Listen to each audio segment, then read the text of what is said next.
صحابہ کرام اللہ سے راضی تھے، دنیا کی ساری مصیبتیں انہیں آسان معلوم ہوتی تھی، ہنس کر کے تختہ دار پہ چلے جاتے تھے، موت کا پروانہ سنا دیا جاتا تھا، لیکن چہرے سے تبسم کے آثار، چہرے سے مسکراہٹ نہیں چھین پاتے تھے۔ ہم حامل شریعت توحید اپنا نعرہ، جن لوگوں نے اللہ کے رسول کی دعوت کو اپنایا، نبی کونین کی تعلیمات کو سینے سے لگایا،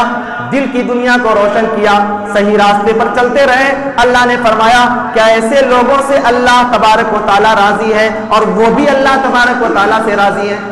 سوال یہ پیدا ہوتا ہے کہ رضی اللہ راضی، پھر اس کے بعد ورضوا عن، اور وہ اللہ سے راضی، تو رضی اللہ کے بعد ورضوا عن کی کیا ضرورت پڑی؟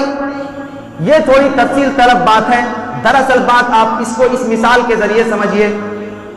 کہ جیسے اگر کسی بیماری میں کوئی آدمی مبتلا ہو جائے، ڈاکٹر اس کو کوئی دوا لکھ دے، وہ دوا کڑوی ہو، وہ ہاتھ میں لیتا ہے، سیرپ لیتا ہے پینے کے لیے اور منہ بناتا ہے، پیتا ہے، بیماری ہے، پی رہا ہے، منہ بنا رہا ہے اور بڑی مشکل سے حلق سے نیچے دوا کو اتار رہا ہے۔ لیکن ایک آدمی وہ ہوتا ہے جو دوا کو منہ میں رکھے تو ایسا لگتا ہے جیسے وہ شہد پی رہا ہو۔ اللہ تبارک و تعالیٰ ورضوا عن، یعنی وہ اللہ سے راضی ہو گئے کا مطلب یہ ہوا کہ جو لوگ حق کی راہ پہ چلتے ہیں، دشواریاں تو آتی ہیں، پریشانیاں تو آتی ہیں، اس کڑوے گھونٹ کی طرح جو منہ میں ڈالنے کے بعد کڑوا لگ رہا تھا، زندگی میں بھی کڑواہٹیں ہیں۔ جو حق پہ چلنے والے لوگ ہیں ان کے راستے میں دشواریاں آتی ہیں، لوگ تانے کستے ہیں، الگ الگ قسم کے فقرے کستے ہیں، ان کا جینا دشوار کر دیتے ہیں، ان کی دعوت کی راہ میں روڑے اٹکاتے ہیں، لیکن اس کے باوجود وہ ساری سختیوں کو، ساری آزمائشوں کو اللہ تبارک و تعالیٰ کے لیے جھیل لیتے ہیں، گویا وہ اللہ تبارک و تعالیٰ کی رضا چاہتے ہیں۔ ورضوا عن کہ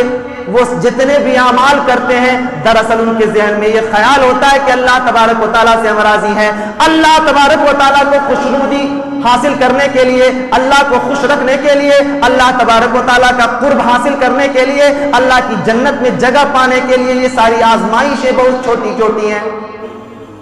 اللہ کا قرب حاصل کرنے کے لیے، صحیح راستے پر چلنے کے لیے، کتاب اللہ و سنت رسول اللہ کے راستے پر چلنے کے لیے جو آزمائشیں ہیں دراصل وہ خندہ پیشانی کے ساتھ ساری آزمائشوں کو جھیلتے ہیں۔ ورضوا عن کس لیے؟ اس لیے کہ وہ اللہ سے راضی ہیں۔ صحابہ کرام اللہ سے راضی تھے، دنیا کی ساری مصیبتیں انہیں آسان معلوم ہوتی تھی، ہنس کر کے تختہ دار پہ چلے جاتے تھے، موت کا پروانہ سنا دیا جاتا تھا، لیکن چہرے سے تبسم کے آثار، چہرے سے مسکراہٹ نہیں چھین پاتے تھے۔ تاریخ کے ایسے اور آپ بھی لوگوں نے دیکھے کہ صحابہ کرام کو، حتیٰ کہ صحابیات کو دو حصوں میں تقسیم کر دیا گیا۔ حضرت سمیہ کے بارے میں آتا ہے، مورخین نے لکھا ہے کہ دو حصوں میں تقسیم کر دیا گیا۔ مورخین کہتے ہیں کہ دیکھنے والوں نے دیکھا کہ لوگوں نے دو حصے میں حضرت سمیہ کے وجود کو دو الگ الگ سمتوں میں اونٹ میں باندھ کر کے دوڑا دیا، جسم کے دو ٹکڑے ہو گئے، انتقال کر گئی، لیکن ان لوگوں نے حضرت سمیہ کے چہرے پر جو تبسم